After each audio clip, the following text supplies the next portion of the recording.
What's up, everybody? Welcome to the WaterBros podcast. We're your hosts. I'm Zach. This is my little brother, Ben. We're looking a little different this weekend, but get a drink, grab a seat on the bench. Football is so back with incredible primetime football with Bills, Packers going crazy. Benny, what do we have coming up today? I mean, we are fully back. NFL's in full swing. Primetime games are incredible. So we've got a great podcast today. I'm excited to go through some Fill the Jug. Obviously, we're in separate places today, so a little bit different. Yeah, very different. And it's hard to get used to, if I'm being honest. It's throwing me off a little bit. Yeah, I would rather us be in person, but this just shows that whole working dad dynamic and really what we do. Yeah. Like this is us just making it happen regardless of the circumstance. Obviously, we're going to touch on some high-quality H20. There were some incredible moments over the weekend in football. We got our Pap Takes, of course, and then call your shot to end it. I feel like Blitz Picks was a big hit. I absolutely loved it. We've got some people saying that we just pick chalk, and guess what? This week might not be different. Might just be picking chalk again. But in our defense, we did not look at the spreads prior. At least not in depth. I mean, because we're not big sports gamblers, right? Like, I mean, we dabble, we do a little bit. So it's like when it comes to spreads, like, yeah, I'll look at it. But you know what? Just hearing that from the people, they're gonna get a little bit different from me today. They might get some spicy picks. I'm excited about it. I love it. Yeah. So let's dive in. How about some Fill the Jug for you, Zach? What do you got going on? Okay, some Fill the Jug from the last week. And what a crazy week. Like we said, we are in separate places today. And so I'm feeling like I'm missing out a little bit on getting my jug filled by hanging out with you for an hour to do this. We're also recording on a different day. But I would be remiss if I did not say that my jug was so filled by the incredible football that we had this weekend. But agreed. In just the everyday life, it's not even something that I have, but I am traveling right now. I'm not at home. And you know what fills the jug? A family dinner. That fills the jug. That's a little generic. Yeah. I'm not going to necessarily highlight a specific dinner from last week. But when you're not home and you're not getting the food, like my wife Jane's a great cook. I mean, she does a great job. And so not having that family dinner at the end of the work day is kind of a bummer. And so thinking back on that as I'm out of town this week, that fills my jug for sure. Yeah, what about you, Benny? What do you got? Yeah. Plus just eating around the table, I mean, you can't really beat that, right? Yeah. So no. I think for me it's been really cool because Rudy just started preschool last week, and that's super, super fun. He started playing soccer. So, seeing all of these things that he's doing has been really awesome and really fills my jug too. Plus, this week is Dinosaur Week at his preschool. Okay. So he got to make his own little. Huge. Yeah, so he got to make his own little dinosaur mask today, and he was loving it. And he would scare me, but then he would take the mask away and say, "Hey, it's just me, Rudy. It's just me, Rudy." So I love it. He felt bad for scaring me, but he'd roar at you, and then he'd say, "Hey, Dad." Oh yeah, take it easy. It's just like, "Hey, it's just me. It's just me." Yeah, you don't have to be scared. So he's thriving. He's thriving in preschool, huh? He's loving it. Yeah, he's loving it. Absolutely crushes it every single time. And I feel like, it's not very surprising to me, but his personality is just, it's shining through. The kid doesn't stop talking. So, every single day that fills the jug. I would say the other thing for me, too, was going to the Utah game in person on Saturday. That filled the jug to all of us getting to go. So shout out to Mom and Dad for helping put that together. That was really fun. And I obviously was able to get some gear. I look like I'm a coach myself today, with what I got on. You look like you're ready to be on the sideline. He's like, "Get me out there, Coach Witt." I really do want to be on the sideline, in all honesty. Like, that could be like one of those wish moments of like, hey, could I be on the sideline with a headset on with Whittingham, Scally, Jason Beck, Jim Harding, Sharif Shah, Colton Swan, you got Luther Ellis. All of these guys. all on the headset and I just get to listen in to a whole game, that'd be incredible. That would be. That's not going to happen. Make a wish. Make it happen. Yeah, exactly. Let's hope. Hey, knock on wood. Don't want that to happen. But I'll piggyback along with that. Going to the game was an absolute blast. That was the first actual game for Drew, and that was a lot of fun to have him cheering and shouting. I know we're going to talk about it a little more in a second and kind of get into the details, but Drew shouting at the top of his lungs as a complete Ute fan. And actually, that also reminds me, that next morning, Drew's an early riser, very early riser. And so he comes in, it's 6:30 a.m. after that game, and he comes in with his University of Utah hat on already and his jersey. He had already outfitted up for the day. He could not wait to put his jersey back on that he wore to the game, and that was awesome. That was a Fill the Jug moment that he's like, okay, we got ourselves a real fan here, and I loved it. Yeah, I was gonna say we got to start that fandom young. We got to keep him going. Yeah, that was a lot of fun. And kicking that off right into our high quality H2O, you can't really start high quality H2O today without Utah continuing their pick six streak to 22 years in a row with a pick six in their season, courtesy of Jackson Benny, who's had a heck of a start to the season. That's right. Some high-quality H2O for us today with Jackson Benny. Benny's been playing great.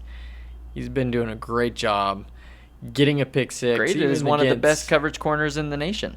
Yeah, and even if it's in – and Jackson Benny was going – let's be honest, he was going through it in that game. He was out there sometimes where we didn't want him out there. But to get the pick six, get the job done – you gotta love it. That's one of the most electric plays in football. And it really is. And to hear the place go crazy, it was the second touchdown of the game.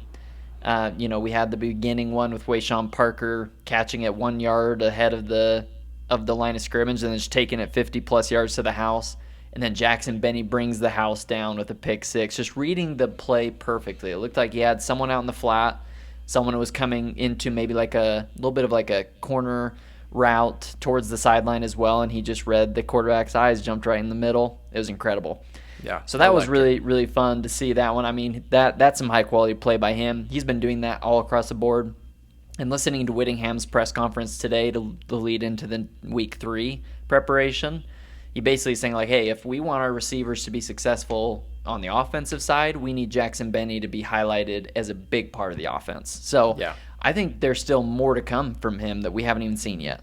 Yeah, no, I agree completely. Shout out Jackson Benny for keeping that University of Utah streak alive, but also just for himself. You got to love it. A guy working so hard out on the field, and it's paying off. Oh, yeah. Oh, 100%. Yeah, I absolutely agree. And that led right into the weekend. I mean, football, NFL football, I should say, on Thursday, Friday, Sunday, Monday. Incredible games across the board. But some high-quality H2O starting for me has to be the Steelers. You've got Chris Boswell coming in, drilling a 56-yard field goal and then a 60-yard field goal to put them ahead of the Jets. Big leg, big kick. And he wants a new contract. I mean, pay the guy a little bit more money. This guy is ice. I mean, he does not miss. I'm incredibly impressed by him. And then the real game sealer was Jalen Ramsey, who they traded for from the Dolphins. Yep. Absolutely drilled Garrett Wilson on that play. Incredibly legal play. Hit him. The ball gets jarred loose, and the Steelers win the game. It was awesome. Really that's electric. Huge because the Justin Fields Garrett Wilson connection looks like it's going to be a real deal, right? Like they played really well. Justin Fields had a great game, but for Jalen Ramsey to show why talented all-star backfield secondary players can really impact and change a game, like that's what Jalen Ramsey did. You know what I mean? That's why you go and get him, right? That's why you go and trade for a guy like that. I don't think that the Steelers played as well of defense as they would have wanted to. Obviously, giving up 32 points week 1 is not Steelers defense, but Aaron Rodgers throwing for 4 tuds. I mean, a lot of high-quality H2O put together in that game. And shout out to Aaron Rodgers beating the Jets week 1. I know that must have felt pretty good if you were him. And starting the season in MetLife, where 2 years ago tears his Achilles in that same stadium. So, good for him. Yeah, Aaron and not Rodgers only winning, maybe but just found big. a spot. Yeah, he might have just found the spot where he can actually sell off a little bit into the sunset and have a season. I think so. Maybe. Yeah, I think that team. Yeah, that team's going to be a little bit spooky, I think. And I would like to piggyback that, just talking about great quarterbacks. I have 2 high quality H20 moments that, obviously, as when you and I have talked about this weekend, I think we both agree on this one. Bills coming back to beat Lamar Jackson and the Baltimore Ravens was absolutely incredible, and the performance from Josh Allen was some high-quality H2O. But let's not forget Matt Prater. Mm-hmm. Yeah, Matt Prater comes in coaching his son's football team in Arizona in retirement, comes off the couch, doesn't even know his teammates, and goes and kicks the walk-off field goal in a rush setup scenario. Just incredible finish to that game. Pretty amazing game all around. Not only Josh Allen, hey, our guy Dalton Kincaid got in the end zone. Shout out former Ute Dalton Kincaid. We love that. But honestly, the high-quality H2O was all over the place for both teams. It just so happened that the last 4 minutes of that game was strictly Bills. But Matt Prater with the walk-off, absolutely some high-quality H2O. And the crazy part is, he's been a kicker in the NFL for a very long time, very successful kicker in the NFL. Yeah. Remember, obviously he kicked for the Cardinals. That's why he lives in Arizona. He was their kicker for a very long time. So to see him go in there, and Bills Mafia will now be behind him forever. Oh, it was the most iconic first kick that you could possibly ask for. Bills Mafia 100% is on his train now. No doubt. There's no better welcome to the city moment than that one. Exactly. So they're going to be, behind him the rest of the season. I'm pretty sure all of his teammates, just seeing what they were saying about him, how they met him that week. Hey, I met him in the locker room. I was like, who's this old guy who looks like a coach, right? They all thought he was a new special teams coach, and it's no, that's Matt Prater. Oh, we signed him 45? As a kicker. Yeah. Yeah, this guy is super old, but killer. When he came onto the screen, Jay was like, he looks ancient. I was like, well, 45. He's not ancient, but he looks like he's an older dude. You know what I mean? He definitely looks all of 45. And in football standards, it's pretty old. That's pretty old. Up there. That's pretty old. But man, he booted it. Absolutely killed it. Them coming around him, lift him up. It was great moment for Bills Mafia. Yeah. And Josh obviously staying very humble after that, just saying, "Hey, it's a win. We got a lot of football to go." But just ice cold for them to go in and execute. Great time management, great execution, just incredible football. And that leads into our very last high quality H2O moment that came from another quarterback, JJ McCarthy. In his very first NFL start, comes in so clutch, scores 3 touchdowns with his team in the fourth quarter, and basically leads his team on to a victory over the Bears when it looked like they were going to get blown out by the Bears. Yeah, it was a tale of, I would say, probably 3 quarters and then 1 quarter. Yeah, 100%. He looked a little bit like a deer in the headlights, and I don't think the Bears have a terrible defense by any means. They were very depleted. No Jalen Johnson, shout out, one of our Utah players. He's been injured. Kyler Gordon, another one of their corners, was injured. So they were a little bit depleted in that sense. But JJ McCarthy, just something clicked and came alive. And I honestly believe he is a great quarterback. But when you have Kevin O'Connell calling those plays, and really just sticking with it and be like, hey, Yeah. I'm going to get you in a rhythm. I'm going to help make these plays happen. It's a little bit frustrating. It's a little bit of an asterisk for JJ McCarthy. I was a believer. I thought he was going to rush for at least 5 yards in the first quarter, pay me $200. He did you dirty. He did you dirty. And he sold me a little bit because the first play of the second quarter, he runs for 11. So 11 really, yards. really sold me there. So thanks. And just JJ. watching him run that touchdown in too, I was like, this is painful. This is real painful. Yeah. And I also, on top of all that, I picked the Bears to win that game last week. So everyone's saying, oh, they're picking chalk. Yeah, no. I went for the Bears of all teams. I picked the Bears to win. I picked the Texans to beat the Rams for heaven's sake. I mean, we'll see how this week goes. But yeah, JJ McCarthy has ice in his veins, and I'm very excited to watch him continue to play.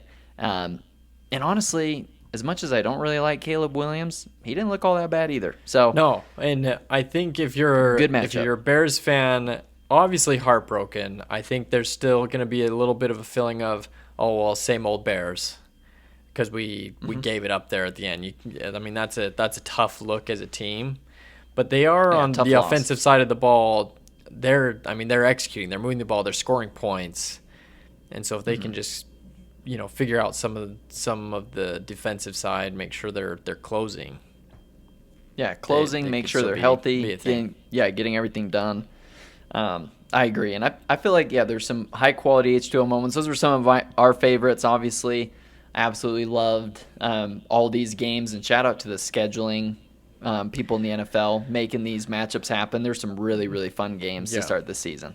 No, you could not ask for a better primetime football experience. And Jay came into her football fandom via the Taylor Swift wagon, right? She has stayed for the football. She watches football, and during that Bills game, she was on pins and needles because she's a big Josh Allen fan. And so she wanted the Bills to win so bad. Yeah, how can you not enjoy Josh Allen? He cracks me up. Just seems like good dude, guy that you want to hang out with. But just on pins and needles, wanting the Bills to win, and then afterwards jumping up and down for joy. And then she texts me the next day. He's like, I'm still on a high from that Bills win. He's like, I might be a temporary Bills fan this season because it's so enjoyable to watch them play. Wow. Okay. And I told her, hey, All right. you know what? You can be a fan of multiple teams. That's totally cool. She can. You know what? Go She do can your do thing. whatever she wants. I don't love that she's now a fan of a team that's, directly in competition with the team I Contrary like. to but- you, yeah. Yeah.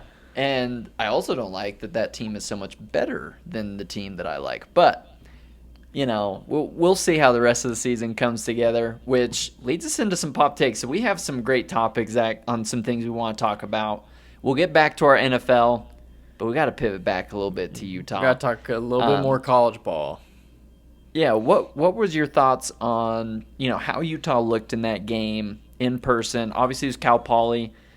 We had talked about it a little bit during the game, right after, but having digested it, I've watched the highlights a couple times. I've listened to both press conferences. I got some questions that I had answered, but wanted to throw it over to you and see your thoughts from the game. Yeah, I think you've been able to do a lot more digging on the back end on some of the things we talked about just after or at the game. But overall, you can't be upset with the performance. Anytime you go out and beat a team that badly that you should beat, Cal Poly is Cal Poly at the end of the day. We should beat them by that much, especially having gone into that game ranked at 25 with a lot of folks talking about that upward trajectory for the University of Utah right now in college football. We needed to do that. I think there was maybe a little more risk-taking, a little more let's see if this works going on during the game. It looked less clean than the game that they played against UCLA is how I felt. But overall, love to see the takeaways. We love nothing more than an interception, to getting defensive play that puts the offense in great scoring position. And we saw that a whole lot against Cal Poly, and I was really excited about that. What about you, Benny? Yeah, I think so too. Obviously, it was kind of funny hearing Heather's perspective on like the way I watched the game, and my back hurt like the next day pretty bad, and I was like, I wonder if it had something to do with me being so tense. Like there's certain Just things that flexed the whole time. Yeah, like and I know it's a game we're supposed to win, but there's certain things about the team and Utah and the season that I just get so invested in. It's like, hey, we have big games coming up. Next week against Wyoming, we'll talk about that in a little bit, but nothing crazy. But some of the things I was concerned about was no Logan Fano, no Jaron Kump playing in the game. And immediately after the game, Whittingham has his post-game press conference, and he says, hey, we kept both of those guys out for precautionary reasons, which was really good for me to hear. It's like, okay, they're fine. We're going to be good going into these next few games. And it was really just, hey, we don't need to play them. Let's not play them. So that made me feel good. I feel like outside of Mokofisi going down, which is a big hit on the offensive line, the offensive guard, which I'm not sure what the status is there. But outside of that, I felt really confident. Yeah, where we were at. The throw game looked really good. It's like taking its steps. I do like the risk taking. It's okay, well, let's see what's going to work. By the time we get to Texas Tech, we need to be guns blazing. No pun intended with, Texas Tech, Red Raiders. Red Rival, yeah. I loved it. I feel like the defense is incredible. Anytime you're supposed to put up like 63 points, it feels good that you do. And then not allowing a touchdown. So only one touchdown through 2 games. No turnovers for Utah. Gotta love it. They're doing what they're supposed to do. To that point, we didn't have the A-team playing the whole time. I was really excited to see that we put in technically our third-string quarterback, because Coach Witt said, hey, we played Ficklin just because we wanted to see what he could do in this offense and what his capacity was. We don't know him that well. Isaac Wilson has a redshirt year, and, want to try and preserve that. Want to preserve that. And so to hear that and then to see him go out and execute and do a good job, I mean, that gave me a lot of confidence as well that, okay, hey, we're developing a QB room that has some guys. We had Nate Johnson in there doing a whole lot of work out of the backfield. And so, I think it just reassured me that not only do we have the A-team that's really cooking and moving, but you also have that next man up potential should we have complications. Obviously, that's always going to impact, but it was good to see execution even after changing to those guys that are on the bench normally. Yeah, agreed. Yeah, Bert Ficklin is pretty impressive. Very electric. He was awesome to watch. He had some really crisp throws as well, so I'm impressed by that. The 1-2 punch of Rodgers and Wayshawn Parker is legit. Those two guys. Yeah. It's giving me flashbacks to Darrell Mack and Matt Asiata. I just love watching both those guys run. So taking me back to the 2008 Utah days, it's really exciting. I like when we have 1A and 1B when it comes to running back. And then Whittingham also said that JJ Buchanan, who's one of our favorites, especially from an incoming freshman, he was under the weather during the game. So not seeing a lot of him, which I was surprised about, but there was reason behind it. He wasn't even feeling fully himself, so he'll be back. And all these things are positive. It's like force him out there. Yeah, no need to force him. One of the greatest catches I've seen, though, in a while from Utah was that it seemed like it was a little bit of just a wheel route, out route type combination where you have Smith Snowden or Ryan Davis. I don't remember who it was, that we were in the red zone, and they flashed for like it was a screen play, and then you just see Dallin Bentley cruise into that corner end zone, that pylon, and Dampier put it right on him there on the left-hand side, so the west side end zone there in the northwest side. Incredible pass, incredible catch. Things like that, like those little details are the things that I'm very encouraged by, and just seeing that I don't see why we can't rinse and repeat a lot of these things week in and week out. So being there in person is always fun. I like watching the games, and then I watch the highlights again. Atmosphere is great. Yeah, the atmosphere is great. I'm a weirdo, and I like to watch the highlights of them playing well. So I've been missing it over the past couple of years. Who doesn't love watching highlights of their team doing right? You know what I mean? Yeah, exactly. It doesn't get better. I agree. And great football weather. We had a little bit of rain Had to escape the rain for a second. Drew needed his second treat after the snow cone, get out of the rain, you know. And, I was about to say the snow cone was an interesting choice with the rain. Yeah, he can't help himself. He just wants the bright colors and the juice. So yeah, I don't honestly, I love that too. So I don't blame him at all. I think that's the right call. But even after that little bit of rain like that, it was a perfect day for football, and love seeing the Utes play. And guess what? Ranked number 20. So let's go. Yeah, go Utes.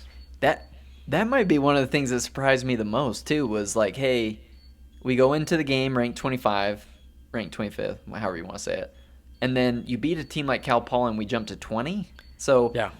I feel like it's interesting because if any of these other big, Power 4 schools play a team like Cal Poly and they win, they're not going to really move much.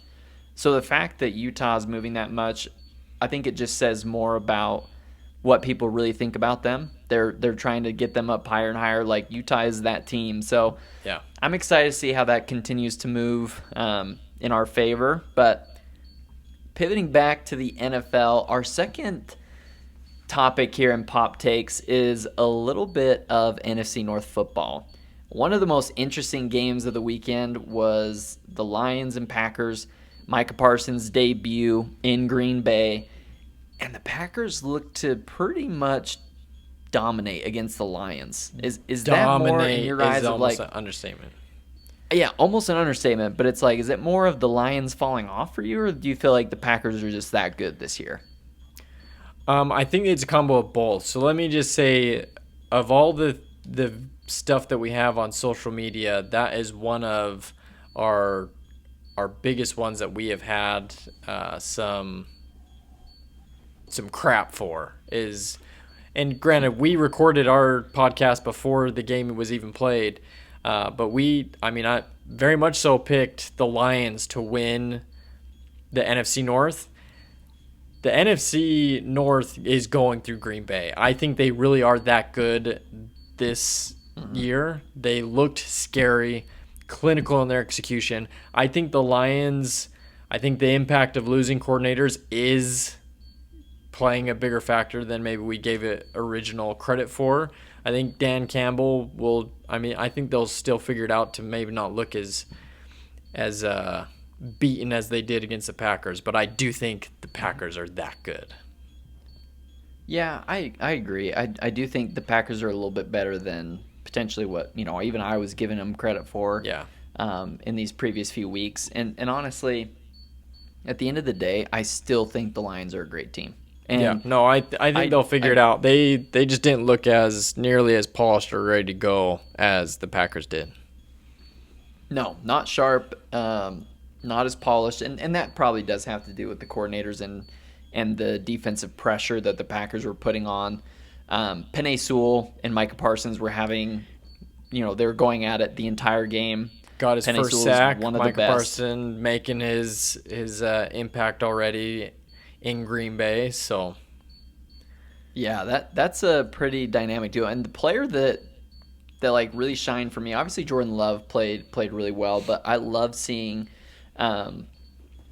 Tucker Kraft, the tight end, play as well as he did. And it surprised me too that he's a captain on the team. I actually didn't realize that until watching the game, but Tucker Kraft is one of their younger tight ends. They drafted 2 a couple of years ago, him and Musgrave, who's from Oregon State. But Tucker Kraft was really impressive. I loved that touchdown that he caught, and he was talking his stuff. So there's a lot of players in that team. I do think that they could be, obviously the heads of the NFC North at this point. There's a lot of question marks with those other 3 teams still, even with that, the Vikings looking better in that fourth quarter. There's question marks across all 3 of those teams.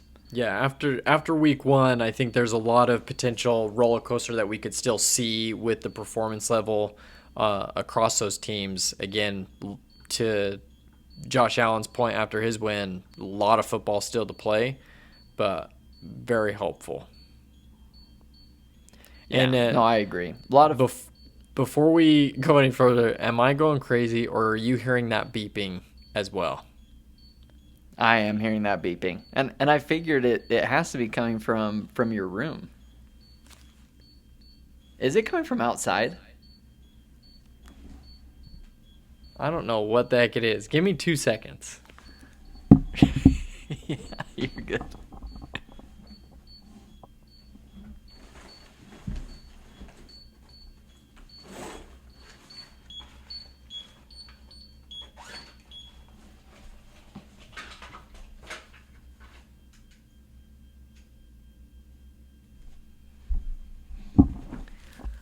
All right, well, that drove me crazy, and it just stopped. So I apologize if we have this obnoxious beeping in this recording up to this point. It is what it is. I wasn't sure where it was coming from. I should have just addressed it straight out of the bat. But so in the work I do, working in the oil industry, we have what's called a 4-gas meter. And a 4-gas meter it checks the atmosphere. If you're in a hazardous atmosphere that could be potentially explosive or, cause you to asphyxiate, it'll start chirping and going off. That's not why it was chirping right now. The atmosphere here for the podcast is great. I was going to say, please tell me you're not going to die right now. No risk of death. Risk of battery being dead. So it was beeping because the battery is low and I need to charge it after working the 12 hours or whatever I did today. So, yeah, apologies. There in Washington, is that right? Yeah. Well, I'm just outside of Spokane. Oh, dang it. Okay. Yeah. I was hoping it was Walla Walla. I wish. That's just fun to say. Exactly. Yeah. Well, I'm glad that it wasn't anything serious. I was a little bit concerned, and I thought maybe like a bug got in your room. That would have been even better. Yeah. No, it's I hope that it is not blaring on this recording, but yeah, that was driving me crazy, and I should have just addressed it. But here we are. Hey, it's gonna make 30 minutes in, folks. The content is the content. This is who we are. This is what we do. This is what we do. First time doing it virtually, so we're rolling. Yeah, we're learning. Shout out Jeff, my buddy Jeff, for helping us out with being able to record on. We're trying out Squadcast today. So Jeff, thanks. I appreciate that. Yeah. Honestly, it's working great. I'm a fan. Job so if you see me looking down here, it's because when I'm looking down at the iPad, it's where I'm seeing Zach. So yeah, the video is going to be a little weird because I am also focused on the actual me talking to you because I feel like it's so weird if I'm talking to you but I'm looking at the camera. It just feels goofy. We don't look at the camera when we're in the room together. We're always looking at each other anyway. So I'm sticking with it. But because I feel like that's been one of my favorite things about us doing the podcast is just us for that full hour, us just getting to banter back and forth about sports. Like legitimately, it's us having a conversation, which I feel like comes through whenever I listen to it and just the way we operate. So yeah, doing it virtually is a little bit weird. I've got the camera just, looking at me, but I'm I got to see what you're saying. It's a little interesting. It feels a lot better just look down. So we'll see what it looks like for YouTube this week, but it's going to be great. Yeah. Bottom line. Shout out all you YouTube followers. Yeah, we love them. And for Jeff, he's my Browns friend that we go back and forth on, and a heartbreaker for them. I'd be remiss if I did not mention the fact that Browns were, this close to beating the Bengals. Bengals are looking a little fraudulent, just a little bit. They did not look like they could. I was thinking Jamar Chase was going to have a great day. He did not. You had Browns giving Joe Burrow absolute nightmares in the backfield. Myles Garrett getting 2 sacks. Garrett. Yeah, just a beast. That is he's unreal. Yeah. And honestly, just thinking of that game, you got to experience this for the first time. But me over the past few years, I've been enjoying NFL Sunday with 7 hours of Scott Hansen and Redzone. And that's where I was watching the Bengals-Browns, saw all those highlight plays, and saw the Browns really just choke that game away. Missing an extra point, missing a field goal to win. Absolute crusher. I feel like the Bengals, and their defense, getting a pick to win the game, it was totally in contrast for what we have said about the Bengals, what the national media has said about the Bengals in being a non-defensive team. Not having defensive chops. Yeah. Yeah. It's like, hey, it's Trey Hendrickson and nobody else, right? But, I mean, they do have some speed in their secondary that I really like. There's some players that I feel like do have some potential, and like they can be a decent defense. So I was glad to like see them kind of shut everyone up, and that's the Browns. But Joe Flacco did not look bad. Joe Flacco's throwing it around. Had a great game. So being able to watch like that game plus others on Redzone, I'm curious, what were your thoughts in your first experience watching Redzone for the first time? Redzone. I will always be watching Redzone from now on. I don't know how anybody doesn't watch Redzone. That is an absolute blast of a way to catch the games. Scott Hansen is a legend. He does what he does. Even if, like I said, I didn't watch Redzone prior to uninterrupted, no commercial football. But guess what? Even with the commercial integration, that shift this year is worth it. The product of Redzone is incredible. I loved it, and love that they do the touchdown montage at the end, that you just get to relive these great moments after the fact. I mean, everything about it I enjoyed. Yeah, it's fantastic. And from the aspect of fantasy football too, just being able to watch like all of your key players playing across the league. So you have the ability, I had the Patriots game up on the TV, watching them play the Raiders, and then I had Redzone on the iPad. And I just get to follow along. You're following along on fantasy on your phone. You get to see all the things that are happening. I mean, you honestly cannot beat it. So big fan of Redzone. It is my Sunday go-to for the rest of my life, honestly. Yeah. I don't know if 100%. I can watch football without it. It's so fun to watch it that way. And speaking of fantasy, guess what? Ate some W's this weekend. At least in one of my leagues. I didn't win both, but I did win the league that we're doing together. I won that matchup, so feeling pretty good about that. Yeah, you won that matchup, and I was probably the worst performing team in that league, which is really, really embarrassing. So it just sucks because it was the first draft that I did out of the 3 leagues that I'm in. The other 2 leagues that followed were 2 12-team leagues instead of our 10-man that we're in, and I won in both the 12-man leagues. So there you go. I mean, it's a little bit of a crapshoot. I am very hopeful that I can bounce back this next week because I take fantasy a little bit too seriously. So I hope that I can bounce back and perform a little bit better. But honestly, just being able to watch it and see everything happening, it was fun to watch. And on top of that, so it's like we had Redzone, and then we also had a game Thursday, Friday, Sunday Night Football, Monday Night Football. Yep. All 4 of those games were electrifying. Yeah. Like, honestly, the Eagles, Jalen Carter spitting on Dak Prescott, that feels like that was forever ago. It does feel like forever ago. I can't believe we haven't even talked about it yet, but the fact that he spit on him was honestly shocking to me. But you get ejected day 1. He gets fined $57,000 today, but he's not going to miss next week, so that's good. No, thank goodness, because I think we know you very much so noticed a difference in that game that Jalen Carter wasn't out there. His impact on the field is palpable in that defense. We need that pressure that he provides. He is a keystone to that defense.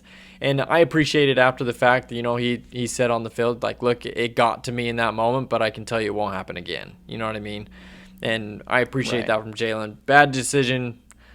We need you out there always. And obviously, I don't know that we know fully what that conversation was that led to that aggravation. They have some other camera angles where Dak is spitting out of the huddle or whatever towards them. And so obviously things were going back and forth, but you can't spit on the guy. No, that's just terrible decision making. And it's like in these primetime games, especially the Cowboys, you know that the first play of the season for either team is, the Dallas Cowboys on offense. That camera's going to be all over Dak Prescott. Hey, this is Dak Prescott. The Cowboys have been talked about for weeks with this whole Micah Parsons thing.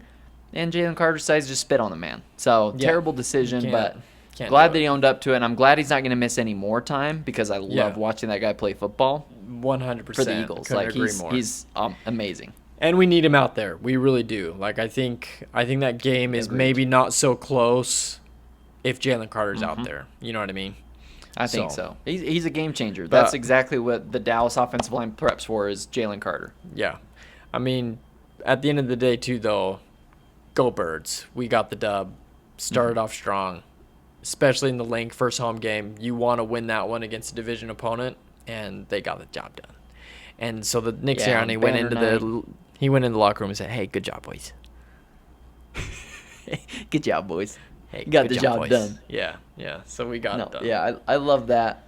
I was happy for him to win that game. I liked that every single one of the primetime games were like solid games across the board. You had incredible Justin Herbert and the Chargers. Yeah, I mean, they were looking electric on Friday night in Sao Paulo. You got Travis Kelce scoring a touchdown, also getting punched in the face, open-handed. I guess open-handed is fine. Yeah, as long as you don't close that fist. But they obviously haven't watched Slap League because a slap can do some damage. Yeah, and I have a nickname for Mr. Tier Tart. What's that? We got Pop-Tart out there. Pop-Tart out there. And he was throwing some pops out there. Yeah, at my guy Travis Kelce. I didn't love it.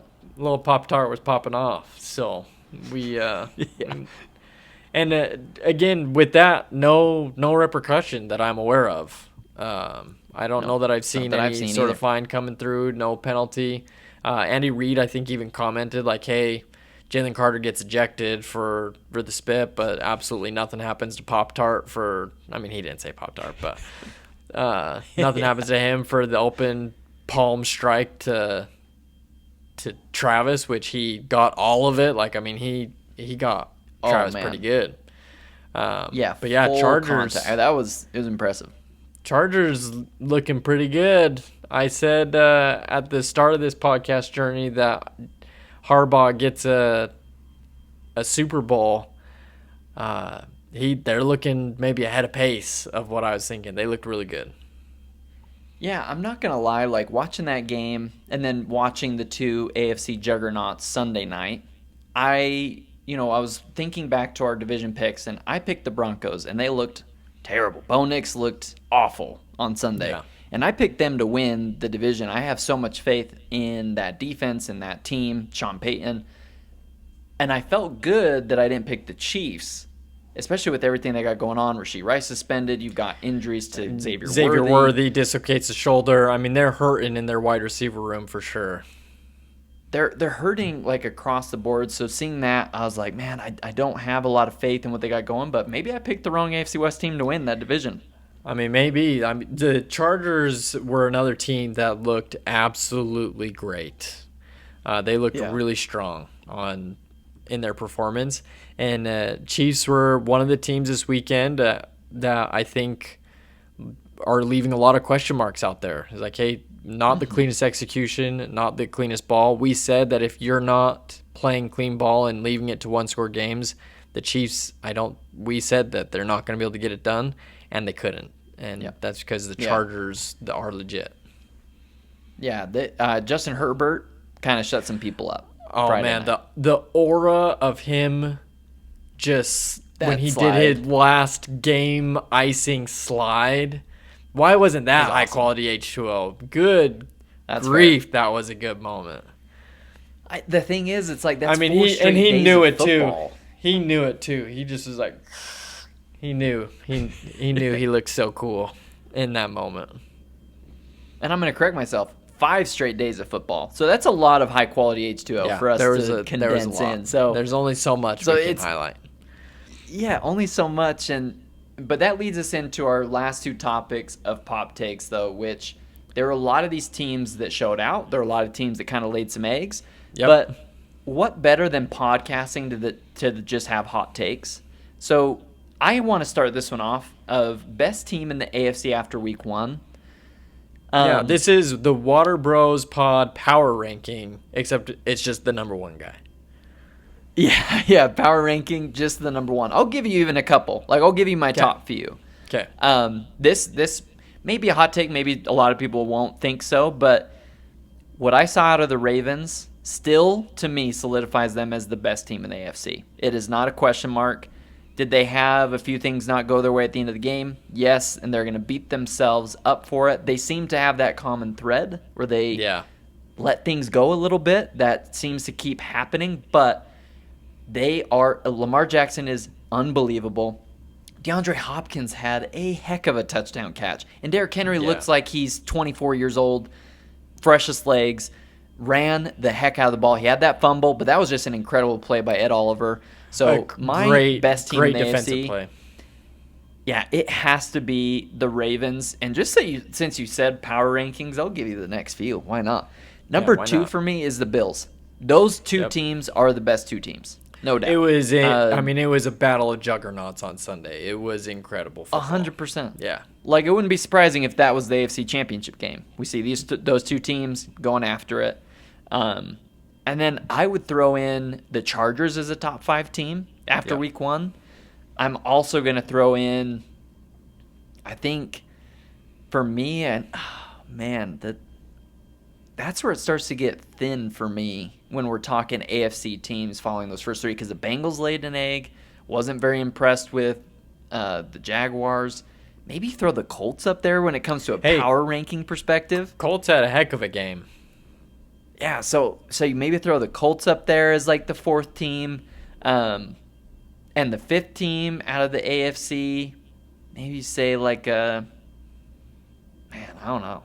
Honestly, for me, it's just the Steelers. I'm gonna throw the Steelers. Oh, Steelers, yeah. Aaron Rodgers with the Steelers coming in strong. Yeah, that's what I mean. So I feel very confident about that top 5 power ranking. But who do you think is your top team in the AFC following week 1? Yeah, for me, I'm just going to push back on you a little bit. My reason for my top is a little bit in contrast to yours. I am going to give my top team in the AFC to the Bills, going in line for who I think is going to take the AFC conference this year, being the Bills, because they have the grit and they have that factor where they finish that game. Like, to see the Bills close that out and just execute exactly how they needed to. And again, it was the time management. It was the play call. It was just watching Josh Allen step up to that line and command his team.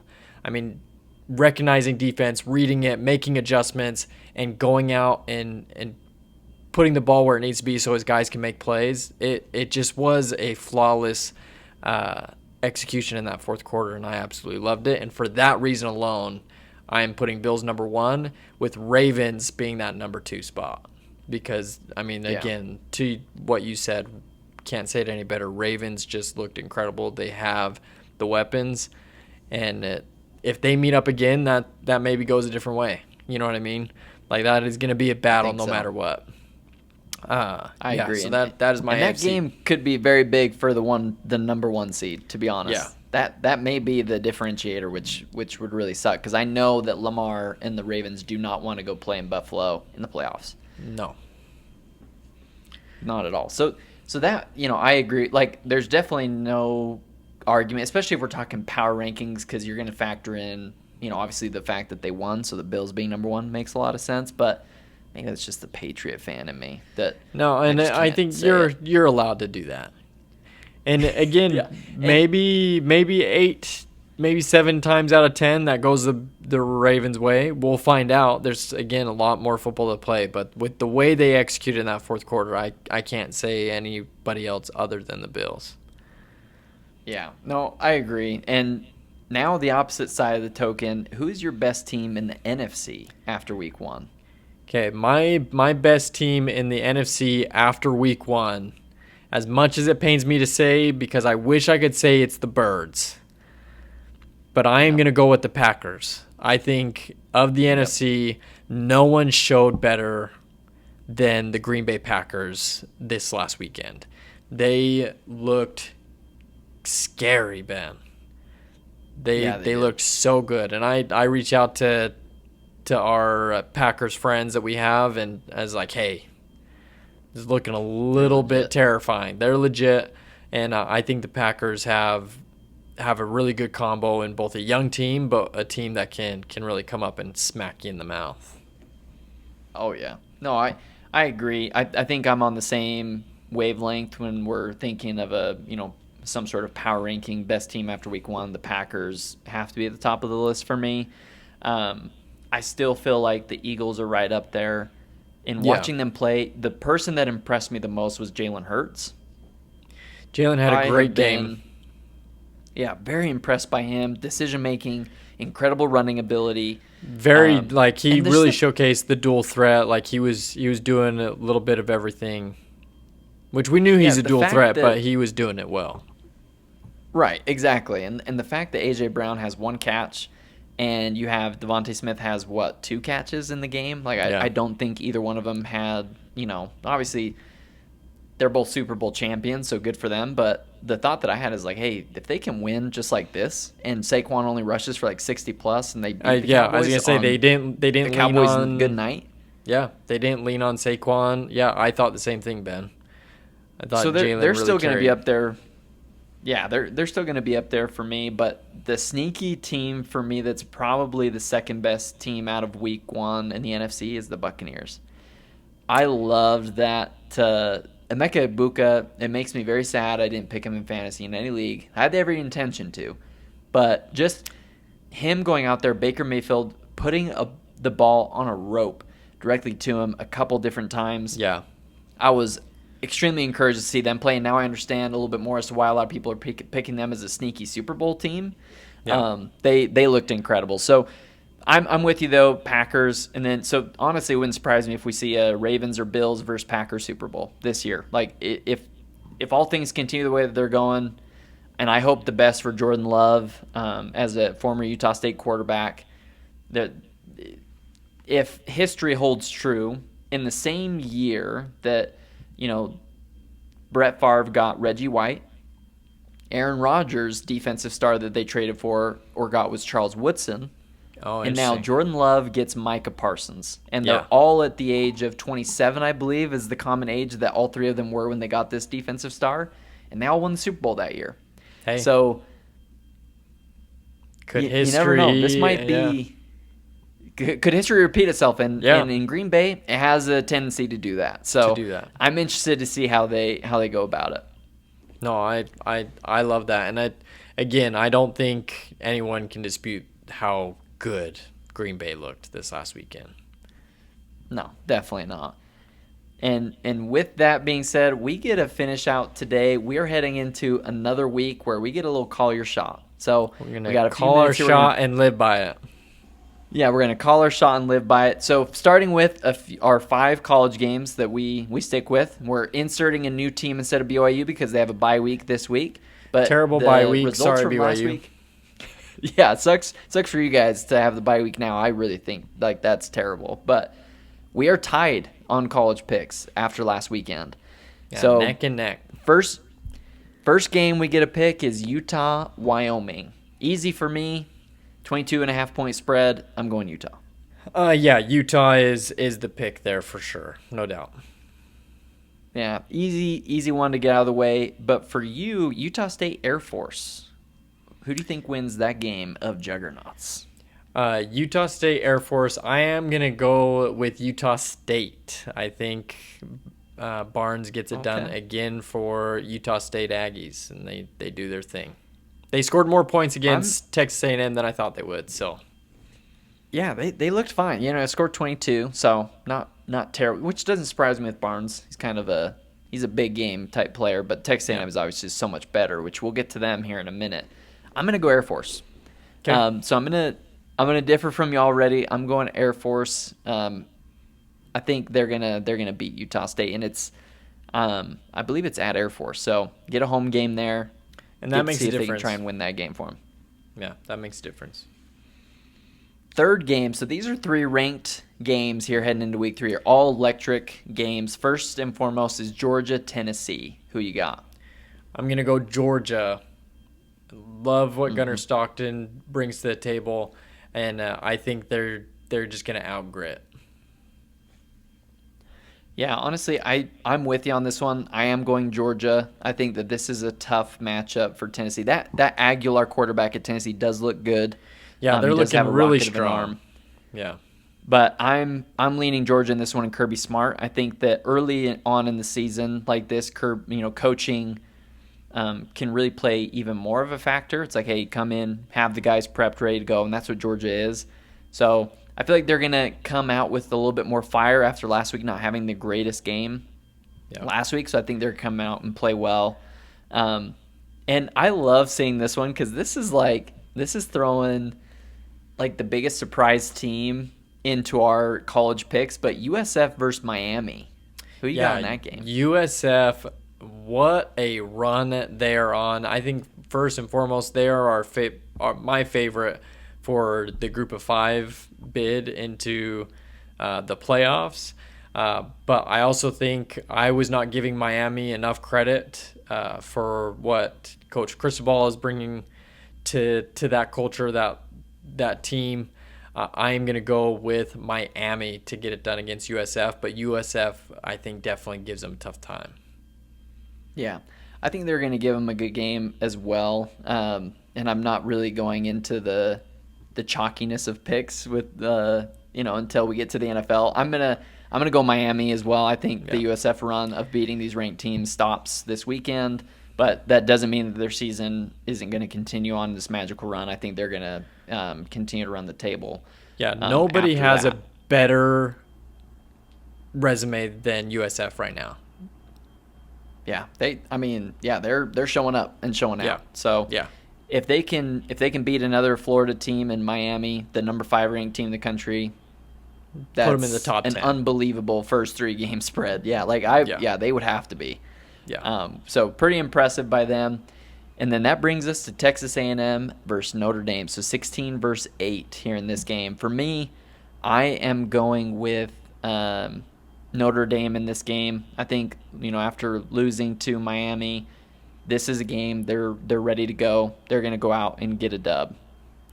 See, and I picked Notre Dame because I love everything about the Notre Dame culture. I was wrong in the pick of Notre Dame against Miami. I am going to go Texas A&M. All right. I think momentum makes it. I think momentum makes a difference, and so I'm going to roll with Texas A&M. Awesome. Okay. I like the picks here. So we have a few minutes. We're a little bit more of on restriction this week. So we're really going to go through our NFL Blitz picks. This is going to be Blitz picks, snake style like we did last time. Let's get into it. Yeah, just like we did last time. And from the results from last week, Zach, you were up 1. So I'm up 1. Those last few games of the weekend did not treat me well. So you're up 1 right now. So it's a very tight, cagey affair, I guess you could say. But let's get into it. Thursday Night Football this week, Commanders, Packers. Who you got? Commanders, Packers. I am going to go Packers in a close one with Jaden Daniels and Jordan Love showing out. I agree. I think this is going to be an incredible game, but I am going Packers over the Commanders in week 1 in Green Bay as well, so that's going to be a tough one. Patriots, Dolphins, no doubt about it. Dolphins look terrible. I'm going Patriots. Yeah, Dolphins look terrible for sure. Patriots. And with that being said, Patriots didn't look very good either, but Patriots are going to win. In matchup number 3, Rams, Titans, who you got? Rams. Give me the Rams in Stafford. Yeah, Rams, Titans for me. I'm going Rams as well. Titans surprised me, but I'm sticking with the Rams. Jaguars, Bengals. I am going to go Jaguars. I think Jaguars are going to beat the Bengals. I was not impressed by them, so we'll see. Yeah, I actually am also going Jaguars on this one. Oddly enough, I thought the Jaguars did way better. Didn't give them enough credit against Carolina. Let's go Jags. Yeah, I like that. So in Duval. I'm not going to be in Duval this game. But Browns, Ravens. I'm going Ravens. Who you got? Ravens. Yeah, Ravens. Yeah, easy. No doubt. I think they're going to come out firing. Bills, Jets. A little AFC East matchup. Who do you got? As much as I like what Justin Fields is doing, Bills. Because guess what? They're my favorite. Yeah, Bills are going to win that game. This is an interesting one. 49ers, Saints. I had a tough time picking this one a little bit because Brock Purdy's not going to play. George Kittle is out. No Brandon Ayuk. Saints didn't look completely awful. Give me the Saints. Yeah, I think this is the chance for Saints to take a win. We're gonna go Saints to steal one. Wow, I like it. All right, same page there. Next game, Giants-Cowboys. I like the way that the Cowboys played, and Russell Wilson is going to start, so give me the Cowboys, but who you got? I'm sorry, Ben, my brain blanked. Cowboys who? Giants. Yeah, I'm going Giants. Even though Giants did not look good, I'm going Giants. Gotcha, okay. No, that's fair. Yeah, I like the Cowboys in that game. Bears versus Lions, who you got in that one? Bears, Lions. I would love to think that Lions get right. Give me the Lions. Same. I'm on that same train. Ben Johnson against his former team. I am thinking the Lions will get right. I'm going the Lions in this matchup, which takes us to Seahawks-Steelers, which is going to be another great game. I think this is going to be a cagey affair, but I am going Steelers to beat the Seahawks at home. Yeah, with how good Aaron Rodgers looked, DK Metcalf playing at a high level, it looks like that connection is working early. Let's go Steelers to win one against the Seahawks. We're matching up quite a bit today. Yeah, matching up a little bit. I was surprised you picked the Jaguars alongside me. So this next game, we've got Broncos-Colts. Another interesting one. Who you got in this matchup? I was high on the Bronco Bo Nix train, but Colts looked incredible. I'm going Colts with Jones. I honestly think that, I was going to be in that same boat, but I don't see the Broncos playing that bad again, and I was encouraged by their defense. I'm going to go Broncos in this one. Okay. Now, with the Panthers-Cardinals matchup, Panthers looked awful. I'm going Cardinals. I think they're a decent team, so I'm going to go with Arizona. Yeah, I'm also Cardinals in this case. Panthers, they're not looking like they're working right now. Yeah, no, not at all. Now, this is another good one. We're talking birds. We're talking Kansas City. Eagles-Chiefs. Who you got in this matchup? I'm assuming I think I know where you're going. Yeah, Super Bowl rematch, but guess what? The Birds get it done in Arrowhead. Does not matter where we play. I think they take that one. Yeah, I'm honestly on a similar boat. I would love to go against the Eagles, but I feel like the Eagles are going to win this one in Kansas City. I do think it might take just a little bit of time for Mahomes to get some of the rhythm with, especially if he keeps losing receivers. So give me the Eagles in this one. Now we're going to get to the primetime games. We have Sunday Night Football and then 2 Monday Night Football games. But for Sunday Night Football, it's Falcons-Vikings. Now in this matchup, you've got 2 quarterbacks again from last year's draft class in Michael Penix versus JJ McCarthy. Yep. 2 back-to-back primetime games for JJ McCarthy, but give me Penix and the Falcons to beat the Vikings. See, and I really loved what I saw from JJ McCarthy to finish out that fourth quarter. I think that continues. O'Connell's going to have him going. Let's go with Vikings. Gotcha. Okay.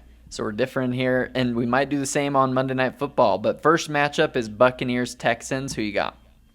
Buccaneers-Texans, I'm going Bucks. Give me Baker. Give me Bucks. Same here. I feel like that is a team that is going to be hard to beat. I'm going Buccaneers over Texans. And the last matchup, another AFC West division matchup. We have Chargers-Raiders. The Raiders just beat my Patriots, but I don't think they look that great, and I'm not sure if Brock Bowers will play. I hope that he's healthy, but give me the Chargers in that game. They looked incredible. Yeah, Raiders I don't think are as bad as I thought they would be coming into this season, but give me the Chargers. Give me Harbaugh, 100%. Hey, there we go, and that's Blitz Picks right there. I think we had a couple differences in picks this week, but I'm excited to see what the outcome is because I'm down 1, so I had to maybe take a few swings here, see if I can catch you off guard. But great slate. Again, still so much football and identities for these teams to come out and for us to see really who these teams are. But yeah, feeling pretty good about the picks. Giants, I don't know. That one might be just a little bit because I don't want to pick the Cowboys. Yeah, I was gonna say you can't start picking the Giants until Jackson starts playing. Speaking of that, Russell Wilson not looking great. No, not an ideal situation for him right now. Benny, what a night, huh? That's everything we had on our docket. Look at that. First remote podcast in the books. That's what I was just thinking. It's like, hey, remote podcast. It threw me off a little bit today. It doesn't feel the exact same not having you in the same room, but we still got that WaterBros vibe. We still got a drink. I'm on the bench, enjoying everything. Love football being back. The Utes are all the way back. Obviously, I'm wearing Utes instead of Patriots today because you got to support the team that did well on the weekend. You do. So you got to give the team a shout out. So exactly. So really happy about it. Can't wait till you're back here next week. Yeah, I can't wait to be back so that we are recording live and in person. But we appreciate, again, everybody who takes their time to sit on the bench with us each week. If you are continuing to enjoy the show, continue to show up for us, please rate and review the show. Follow us on social media. We're trying to do it all just so that we can share this great love of football with everybody else. It has been a blast to just get random text messages and get connected with people that I haven't chatted with for a long time. And Ben, I know you've been doing the same. Mm-hmm. Agreed. But it's keeping us. One thing that football does, keeps us hydrated. That's right. Stay hydrated, everybody. So stay hydrated. Until next week. Adios. Have a good one.